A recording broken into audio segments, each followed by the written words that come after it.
blobs wash up. Sometimes it is whale skin, actually. The whale dies, gets eaten, and the layer of blubber, washes up. Sometimes it's a basking shark. Parker Cove, this thing washed up in Parker Cove, Canada. I talked to many folks who said they saw it. A lot of people went and analyzed it. I don't think it's ever positively determined what it is. It might have been a basking shark, but nobody knows positively.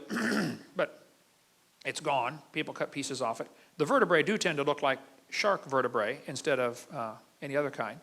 It's just interesting. Stuff like this washes up on the beach. But we sell a book called Monster about North American lake monsters. Lake monsters and sea serpents. A good book by Lauren Coleman, who is a cryptozoologist, but also an evolutionist, okay?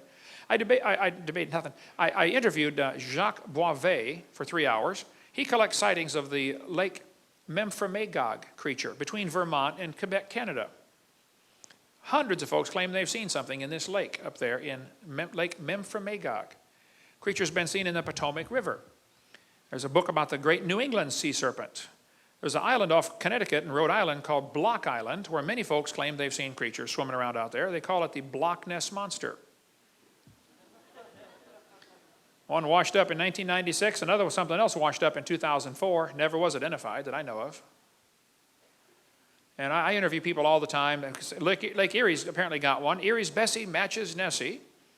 They say it's 35 feet long, has a snake-like head. It's in the newspaper once in a while about Lake Erie's monster. Okay, you can read all that for yourself. But a dead baby creature was found on the beach of Lake Erie. A guy took it home, stuffed it, and mounted it. He's a taxidermist. He said, "You tell me what it is." I don't know. Dr. Ball bought it. It's in his museum in Texas. It's never been identified. They're not sure what. It may be a fake. Nobody knows, but very interesting little critter. I interviewed the sheriff who saw that was the first guys to see the Scituate Harbor monster, 50 feet long when it washed up on the beach. Everybody started cutting pieces off. By the time they got the photo taken, it was pretty butchered up. Some people argued it's a basking shark. Others said it's a real sea serpent. The health department said, "We don't care. It stinks. We're getting it out of here." And so they blew it up with dynamite. California, 1925, this critter washed up on the beach. That's the head. Here's the neck going down to the right. Just the neck was 20 feet long. Everybody that examined it said it was a Plesiosaurus. 20-foot neck. One atheist wrote me a letter and said, "Hovind, you're so stupid." He said, "Don't you know that was a whale?" I said, "Now just exactly where is the neck on a whale?" "Ought to be between the head and the flippers." He said, "It's a rare form of Bard's beaked whale." Oh, it's pretty rare, all right, with a 20-foot neck. Duh. The people who saw it said it's a Plesiosaurus. Why is that so hard to believe? You know why people resist explanations like that? It goes against their theory. They like the evolution theory because it gives them freedom from God. That's why they like that theory. And we could spend all day on cryptozoology stuff. I have studied this for years and I've interviewed now 100 people that claim they've seen a living dinosaur. In New York, 1969, the harbor police chased something much bigger than a whale upriver. Never did catch it. Could have been a zeuglodon or a basilosaurus, I don't know. But the White River monster in Newport, Arkansas has been reported many times. Up until 1973, it apparently disappeared. Not the White River monster now. She's a senator of New York, okay? The white water monster, okay? Arkansas Senate passed a resolution said it's unlawful to molest, kill, or trample the White River monster. Off the coast of Jupiter, Florida, something's been seen similar to a dinosaur swimming in the ocean out there. You can read the articles for yourself. A lot of this stuff's on my website, Dr. Dino. You can read all about this. There's a lake between New York and Vermont called Lake Champlain, where many people claim they've seen the Lake Champlain monster. I interviewed Sandy that took this picture. I said, "Sandy, do you think you saw a dinosaur?" She said, "No, I know I saw a dinosaur." She and her husband and 2 kids watched it for 10 minutes. 58 people on the Ethan Allen, which capsized earlier a couple months ago, some people think they all ran to one side to see something and flipped the boat over. I don't know, maybe it's just too many Twinkies, but the captain on board back in 1898 said, if you think what I saw was a fish, it weighed 3,000 to 5,000 pounds. The Bible talks about the dragons of the waters. He shall slay the dragon that is in the sea. In Pensacola, where I live, 4 or 5 teenagers went scuba diving back in 1962.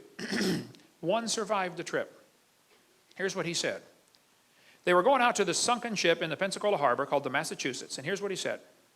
I've got tons of stuff on this. He said, "We were in an Air Force rescue raft bound for a sunken ship a few miles off the coast. Midway out, we were caught in a storm and dragged out to sea. When the storm cleared, we were in a dense fog. We began to hear strange noises like the splashing of a porpoise and a sickening odor like dead fish. The noise got closer to the raft, and I heard a loud hissing sound. Out in the fog, we saw what looked like a long pole about 10 feet high sticking up out of the water. On top was a bulb-like structure. It bent in the middle and went under. It appeared several more times, getting closer to the raft. The silence was broken once again by something out of the fog. I can only describe it as a high-pitched whine. We panicked. All 5 of us put on our fins and went into the water. "Keep together and try for the ship," I yelled. After we got in the water, we got split up in the fog, and from behind I could hear the screams of my comrades one by one. I got a closer look at the thing just before my last friend went under. The neck was about 12 feet long, brownish green and smooth looking. The head was like a sea turtle, except more elongated. The eyes were green with oval pupils. I don't know how long it was before I heard a scream. It lasted maybe half a minute. Then I heard Warren's call, "Hey, help me, it's got Brad. I've got to get out of here." His voice was cut off abruptly by a short cry. "Brad, Warren, hey, where is everybody?" I yelled back at the top of my lungs. Larry now swam with Eric and me. Warren and Brad were nowhere in sight. Right next to Eric, that telephone pole-like figure broke water. I could see the long neck and 2 small eyes. The mouth opened and it bent over. It dove on top of Eric, dragging him under. I screamed and began to swim past the ship. My insides were shaking uncontrollably. He drew a sketch of the thing that killed his friends. He said, "I finally made it to the top of the ship and stayed there most of the night. Next morning, I swam to shore, was found by the rescue unit." That's the sketch Brian McCleary drew of what he saw that killed his 4 friends. I was speaking in Fort Walton Beach, Florida one time, and Valerie Bill came to me and said, "Mr. Hovind, my stepson, Larry Bill, was one of the kids who was eaten. That story you are telling is correct." But the Pensacola News Journal said, after they interviewed him, they said, "This is a beach town. You know, people come here to go swimming. We're not going to report that your friends got eaten by a dinosaur. We're going to report that they drowned." So that's what the newspaper said. 4 teenagers drowned. Panama City, there's something seen there similar. Youth director at a Lutheran church told me his whole youth group was in the van and they saw a creature like that in Panama City Harbor. There have been many reports of dinosaurs still living. There could be some pterodactyls still alive. The natives call the animal the Congomato. If you're in Congo, in Kenya they call it Batamzinga. Steve Romandi was on the Kenya Olympic running team. He called me and said, he was going to school in Louisiana. He said, "Mr. Hovind, I saw those creatures." He said, "We've got them in my village in Kenya." He said, "Their favorite food is decaying human flesh. They dig up graves and eat the bodies." They kept talking about the Congomato. Well, we could cover dinosaurs still living for hours, but there have been lots of reports of pterodactyls still around. I get calls about this from people all the time, about pterodactyls being seen in Papua New Guinea or in Indonesia or in Venezuela. Wish we had time to cover all that, about all these pterodactyl sightings. Dave Wetzel went there and said, "Man, the natives kept talking about this flying ropin that glows in the dark over in Papua New Guinea." It lives on the island right there. So what's the point? You say, "Brother Hovind, who cares?" Yeah, I think there might be some dinosaurs still alive. And I think we have really been lied to about the dinosaurs. Now, I don't think there's many, and it's probably safe to go to the dorm, okay? Don't get excited and think, "Wow, we're going to get eaten by a dinosaur." No, it's not that way. The hallway will be clear tonight, I assure you, okay? But the Indians had a legend called the Thunderbird. They said a giant bird got hit by lightning. When they found it 3 days later, the buzzards had picked the bones clean, but they said the wingspan was 20 feet and had a bony bump on the back of its head. The Indian prayer sticks, to this day, have the head of a pterodactyl on them. Now, Henry Ford put an eagle on the taillight of his Thunderbird. It should have been a pterodactyl. You blew it, Henry. French explorers Jacques Marquette and Joliet stopped near what now is the town of St. Louis and reported they saw a big ugly bird painted on the cliff on the other side in Alton, Illinois. The Indians said, "Oh, that's a Plesiosaurus bird. A great chief killed him years ago."